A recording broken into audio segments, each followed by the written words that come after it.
Billy, you touched on some of the players that stood up this round. We saw Daniel Atkinson for the Cronulla Sharks. You know a fair bit about him from his time at the Melbourne Storm. What's he like, and what was he like last night in your eyes? Well, he spent some time down in Melbourne. He's a Queensland boy.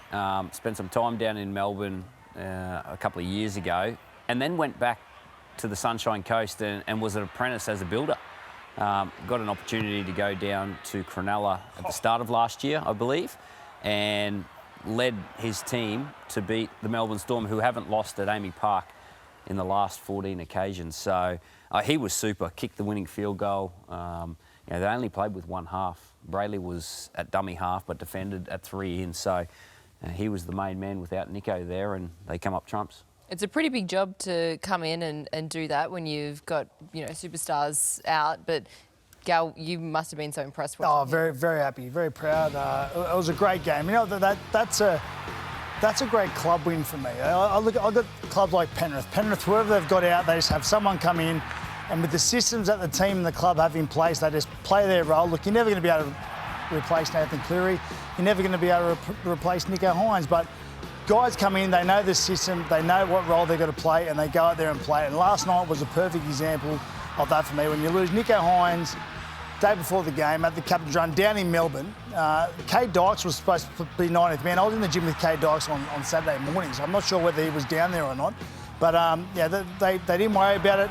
They had the next man up mentality. They went out there, they played really, really good footy and got the win. And we're talking pre-game. You could see at the start of the game, both teams were missing a little bit of polish and a couple of their stars, as we know. But they just ground out a great victory of the Sharks against a really good team down in Melbourne, as we said, who were very, very hard to beat. It's the hardest road trip in the game, and they've gone in there and won. And they've answered plenty of questions. Look, at the end of the day, the Sharks play the same team as everyone else, but people want to say they've got a soft draw. No, that's just convenient. They played the Warriors round one, everyone tipped to make the grand final. They played Canberra when Canberra on top of the comp, admittedly had players out. But now they've gone down to Melbourne, beat Melbourne in Melbourne. I think everyone needs to start taking a look at them. It's been their best start to a season since 1999. They've only lost one game, one of the first 10 games. They've had a bye in there as well, but they're playing real good footy. And as I said, I think that result last night is a real good victory for Craig Fitzgibbon and what he's trying to do to the club. He's trying to create a real strong foundation club.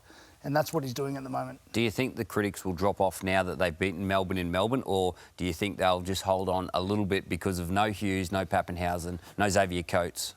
Yeah, look, I think you name them three players. To be fair, Pappenhausen hasn't played a couple of years. The other guys, great players as we know, but Nico Hines was out, Tricky Trinder was out, he was there half at the start of the year. Toby Rudolph was out also. So the Sharks had three players out as well. So, but look, there's no doubt they've got a couple of hard weeks coming up, and if the Sharkies don't continue their winning ways, yeah, without doubt there'll be critics coming back in and calling for them and saying they can't beat big teams consistently. But at the end of the day, for the Sharks, they've got to get into the semi-finals and win semi-final football. That's what they've got to do. That's what they haven't done successfully the past couple of years. They've been really competitive. They've been up the top of the ladder a lot of the time, but when they've gotten the semi-finals, they've failed. Fitzy's kept his core group of players together, pretty much the whole team, not just the core group of players. He's kept pretty much the whole team together. He's added players here and there. He's adding Fanil Blake next year. But it's a big opportunity for the Sharks this year to get in the semi-finals and win some games and hopefully be in a grand final. If you look at last year, the two top teams, I think they would have won their two semi-finals by 60 points, Brisbane and Penrith. They were so far above every other team. This year, I reckon we've got 6 teams at the moment who are just all prime. You've got Brisbane coming good. Obviously, Cronulla, I think, are outstanding. Melbourne, I think, are most probably the team to beat in my eyes. Penrith, Manly, when they're going good. You've got a real cluster of teams there at the moment that are setting a great standard. I think that's what's making the competition so interesting at the moment. I thought that game last night, missing a few polish, missing a bit of polish from the players that were out of the game. There was an incident we're going to talk about, obviously, the sin bin to Harry Grant, and they scored a try just after that. But outside that, the game was awesome. And they agitated each other. They put the ref under pressure constantly, both teams, which I think good teams do that. And I just think at the end of the day, I think the best team won on the night. I think they wanted it a little bit more and they found a way to win. I want to get all of your thoughts on this one. It's been a pretty big talking point after the game. Harry Grant making contact with the leg of the kicker, resulting in a sin bin. He was also put on a report for it. What did you make of it? Yeah, go through to the mark.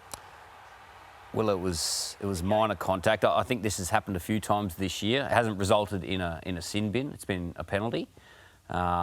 So you can see the surprise on Harry's face. I get I get the concern around this sort of stuff, but when there's contact and it's limited contact, I think we need to take that into consideration. Any sort of contact, like there's high contact a lot in tackles, but they're not penalised because it's insignificant.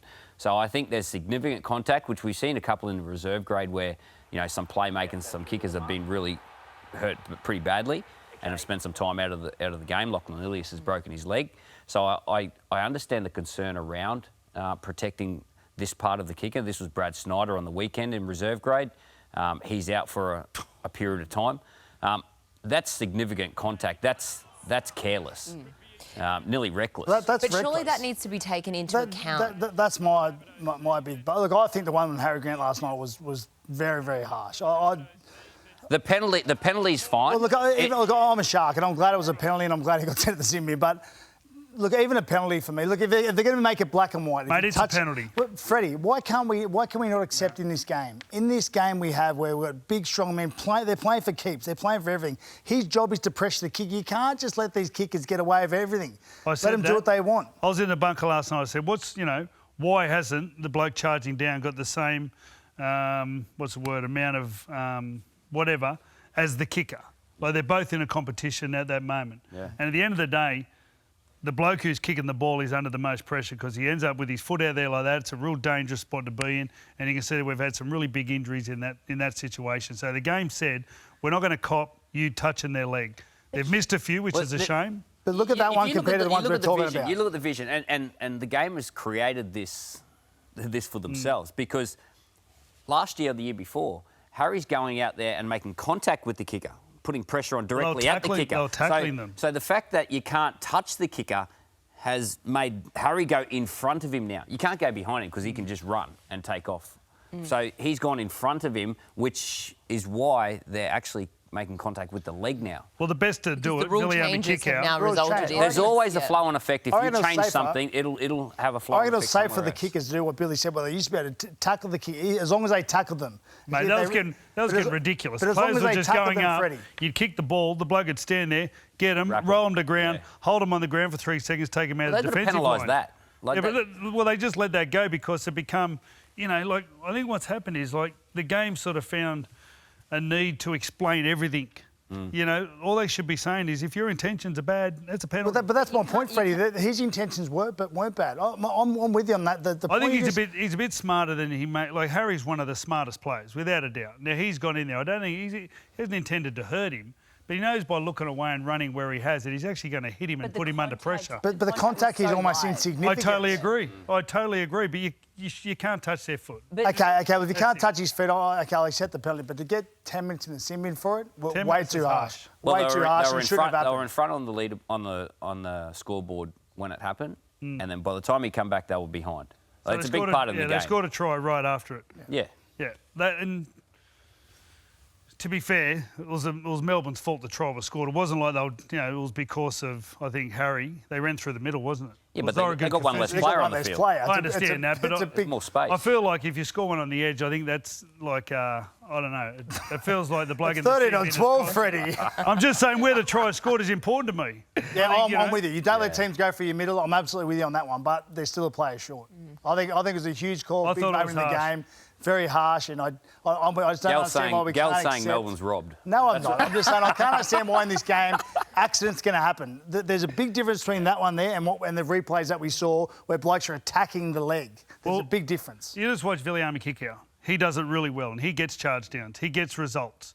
I don't know if Harry ever thought he was actually going to get the ball in that charge down. Viliami kick out goes for it every time. He doesn't hit their legs. He gets charged down. He changes the game. So if you want to do it, go and look what Viliami does and copy that.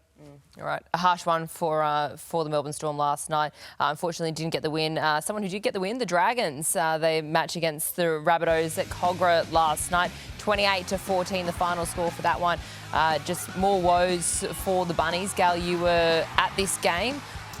What was your assessment of this performance? Oh, look, I thought the Dragons controlled it pretty well. There was a time before half-time where I thought the Bunnies were coming back. They actually finished the first half on top. And then Lomas comes in and kicks a 40-metre field goal. It's really took the wind out of them. But, yeah, I didn't think they were very good at all, the Bunnies. And in my opinion, and lazy at times also. But the Dragons did what they had to do and had a good victory at home. It was Latrell Mitchell's first game back. There are a lot of question marks. There's a lot of criticism about him, his fitness at fullback. Watching him last night, do you think that these concerns are warranted? Well, the 2 times it was actually, he got let off on one of those, and that time he got caught out. He scored one down the other end where Sloane missed out on tapping the ball or kicking the ball dead. But I think I just think South Sydney don't look very fit. Billy could explain more about Latrell's positioning and his energy at fullback, but I just feel like South Sydney don't look very fit. Well, that's never been a strength of his game.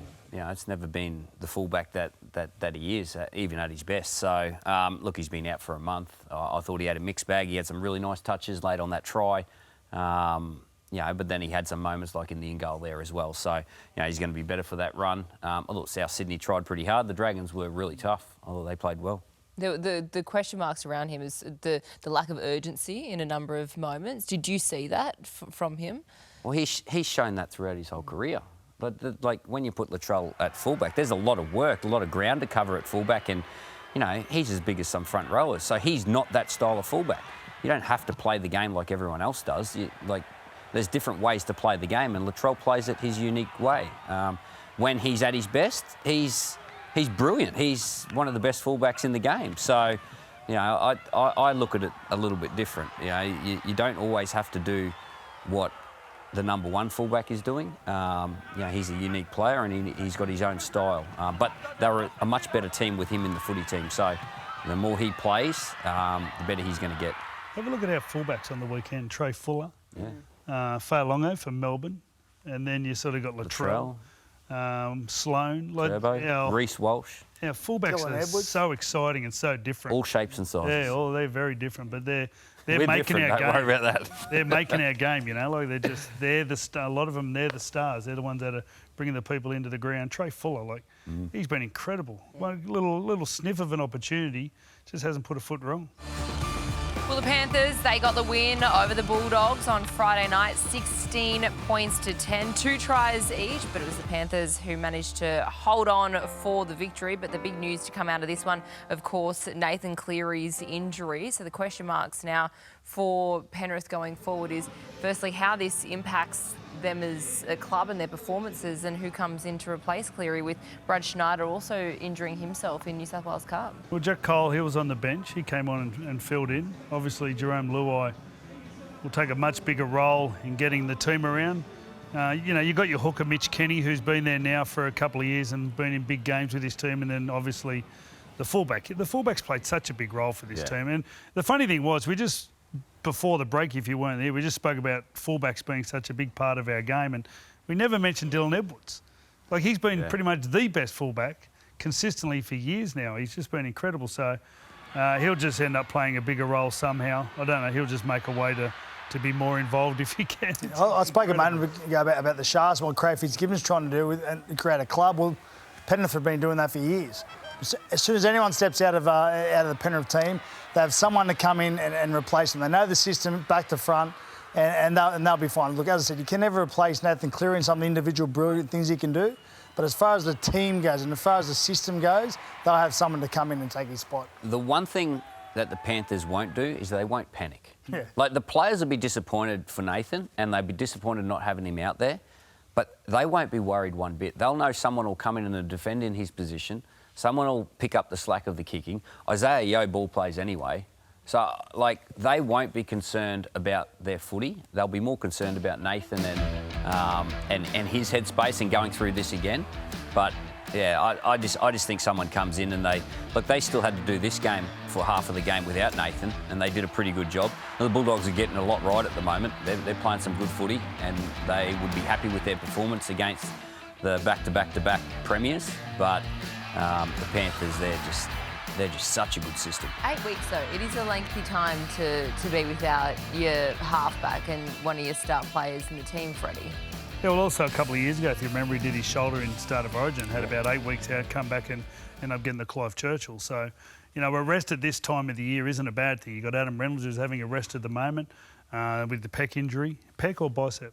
Bicep. He's got a bicep injury. So the key is that the team keeps moving forward. Yeah. And that when actually they come back, they feel like they've actually got a get back into the team. They'll obviously, both of them will get back into the team, but they need to want to, make that their goal because the team's going so well. But I think at the moment, the other thing that they're doing well is goal kicking.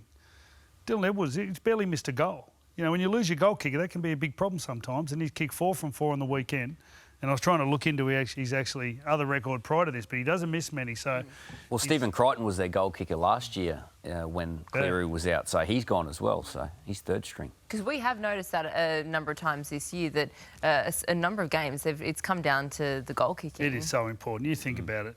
We talk about tries so much and how hard are they to score tries. A goal kick's half of a try. Yeah, you want to go up by 6s. Well, he kicked 2 that were penalty conversions. So, that's the one thing that actually let the Dogs down was their discipline. You could see they were in the game nearly the whole way, and you can see, I reckon, they went into that with the mentality of can we go it with the best team in the competition, and they did. But what happened was their discipline. They gave 9 penalties away. They got 4 points out of those penalties. So.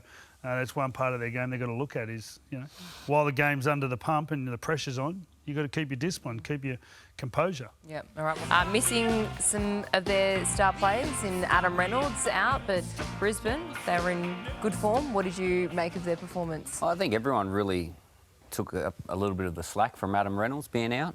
Josh Rogers did a great job in his absence, but I thought Reece Walsh was good, Ezra Mam. Tyson Smoothie played a large portion of the game due to Billy Walters going off with a hand injury. So, they played really well because Parramatta, they tried hard. This young kid is a star, Blaze Talangi. And I think Dean Mariner certainly put himself in the race to be the fastest person in the NRL. I think he's the fastest bloke in that team. I don't know if he's got Jason Saab, but he's certainly quick. But I think Reynolds being out is going to be good not good for him and not great for the Broncos. But I think it's going to teach their team a whole lot more throughout the season. I think resting we've got to remember he wasn't going to play every game this year. He's getting a bit older, but I think. With these guys taking up the slack and getting a little bit more confident without him, I think the back end of the year when he comes back from the side, I think it's going to make him very, very hard to beat. And I still think they've got enough talent in that side and enough quality that they'll be in the top 4 come the back end of the year. And he's out for long enough that they have to do it. It's not like it's a 2-week injury and, we can wait for Renault to come back and he'll do his role. They have to work out a way for the next 3 months to put himself in a good position at the back end of the year when everyone is fit, hopefully. So I think that's the positive thing for him. What does it do? How does it make them better as a team? So apart from the confidence, what else does it teach them? Well, it forces guys like Ezra Mam, Reece Walsh, Billy Walters, everyone else to develop their game management skills.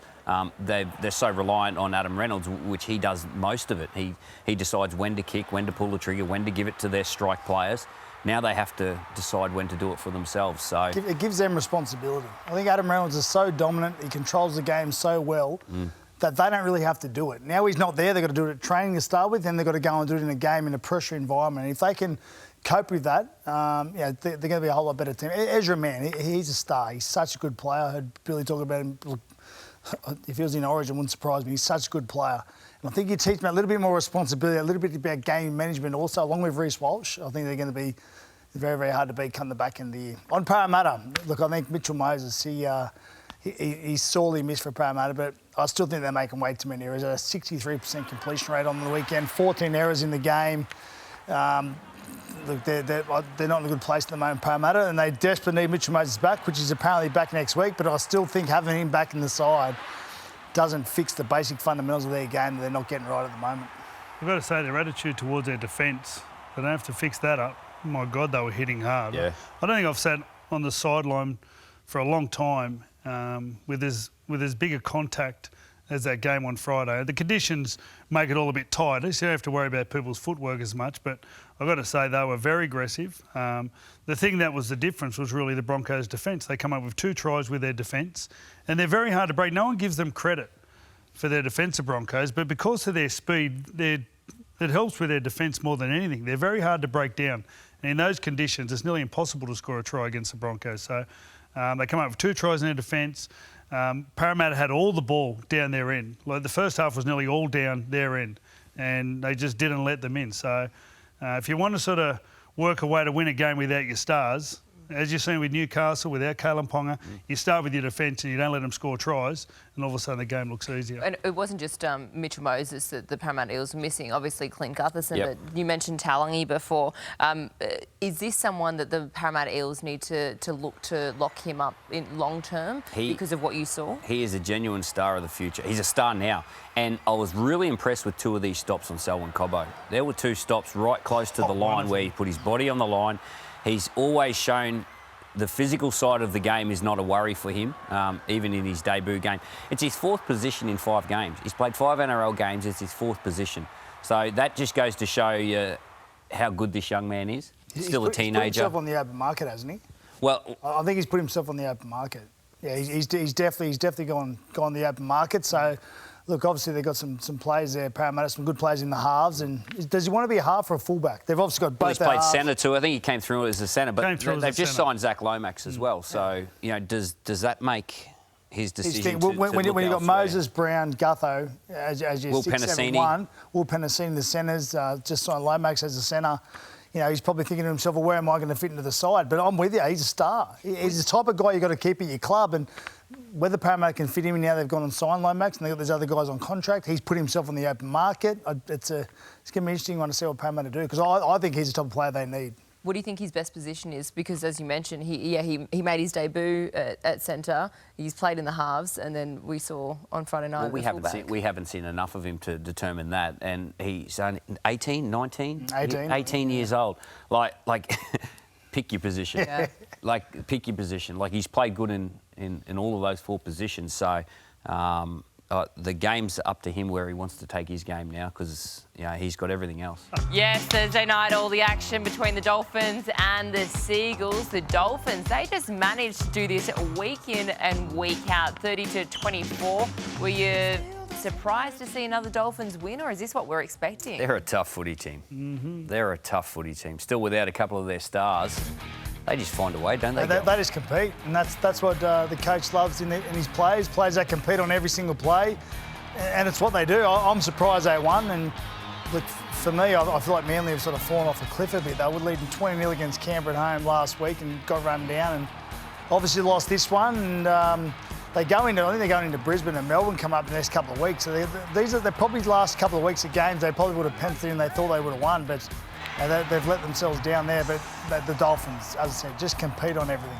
Think about the growth of the Dolphins. Last year they got to the top of the ladder early on and fell away. They had, the injury run they had last year was awful. Look at them this year. No Flegler, no Hamaso, no Gilbert. Three quality start of Origin players. And Fusi have been out for a Farnworth just period came of time. back. Yep. Bromwich had a week off through a concussion. So, they know how to handle adversity. The thing that Wayne teaches so well is those real basics about how to win a game. Stay in the game. And that's what you do. You just wear teams out. And the other thing he does well is he gets the best out of his players. You look at their halves. You've got a young kid, Isaiah Katoa, who's really developing into a really top-line halfback. And then a rejuvenated Cody Nikorima, who is playing some of the best footy of his career. So he's just getting the best out of these guys, and they just don't know how to lose at the moment. They just keep fighting. What they did up there in Darwin a couple of weeks ago against the Eels is phenomenal. 8 tries in 30 minutes. They're on fire. That's a record. That heat tests the character of the team too. Like they got some character. We spoke before about Harry Grant's sin bin, another moment that had a lot of people scratching their heads, this slap in the face. Turbo and Bromwich. What was going through your mind when you saw this one play out? Well, Turbo asked for a captain's challenge, and I was like, Turbo, what are you thinking here? And because he clearly dropped the ball, and then he said, I got hit in the head. And yeah, look, what do you do? As I said earlier in the show, can we not accept in this game, this high-speed game, at times, things are just going to happen. They don't all have to be penalised. They don't all have to be suspended. Just get on with it. And that's one of them ones, just get on with it. But, He would have been penalised every tackle. Probably. I'll tell you who would have been. You. I got to wait and murder this bloke. What did you think of it? I was actually in the bunker last night, and the one thing I do know in our game is we have more diving and more players playing for penalties than we've ever had in the game. But that's what the game is created for. And, well, what's going to allowed happen do is it. over time they're going to have to readjust it. So get ready for a readjustment, because there was some situations last night in the Dragons South Sydney game where players are taking dives and trying to get taken out and running into players. It is just becoming a blight. The other thing... But does that not... The other thing that we've done is we've given the players so much of a voice that they can challenge the referee and they can put the referees on show. Everyone's watching that decision now. So at the end of the day, you can't hit people in the head. So the referee's sitting there going, well, I've got to make this decision right because that's the right decision. That's right. But in the discretion of the game, it's not. So in that situation there, for me, if you're going to lay down for a penalty like that, you've been hit in the head, you've been slapped in the head, the player's been penalised, you should have to go for a HIA. That'll stop players laying down. If you legitimately get hit in the head, you need to go for HIA, fair enough. And the referee sees it, touch judge sees it, whoever sees it, fair enough. But if you're going to lay down for a penalty like that and you get the penalty, you should have to go for a HIA. Because there's going to be moments where the contact like that, it was so soft on someone's face, you can't be getting punished for a brushing of someone's head. The thing is, the players shouldn't have to be thinking about how can I get a penalty. Like, it's a hard enough game as it is to be thinking, how can I maybe twist this into getting a penalty? You see some players are actually, they've got that on their mind as they're going into a play. That's not safe. So we need to get it to a situation where the bunker has a certain, a role in the game, but we don't take away from what the referee's doing in the game and allowing the game to flow. We can always look at things later, and there's a review situation where they look through every incident in a game, and we're going to have to live with that. But at the moment, we don't want the players going into a game thinking about how can I get a penalty in a certain situation. You're smart. Right. You should work for the NRL. Wow. This year, NRL on 9 is your one-stop shop for all footy. That's right, Freddie. Not about the highlights, action, 7 days a week. Billy and Gus podcast, get that on your drive on the way home. Immortal Behaviour, grab a seat on the couch for that. And of course, my favourite, Freddie in the Own. The best footy brains, the biggest games. Don't trust the algorithm. Subscribe to NRL on 9 and get all your entertainment there.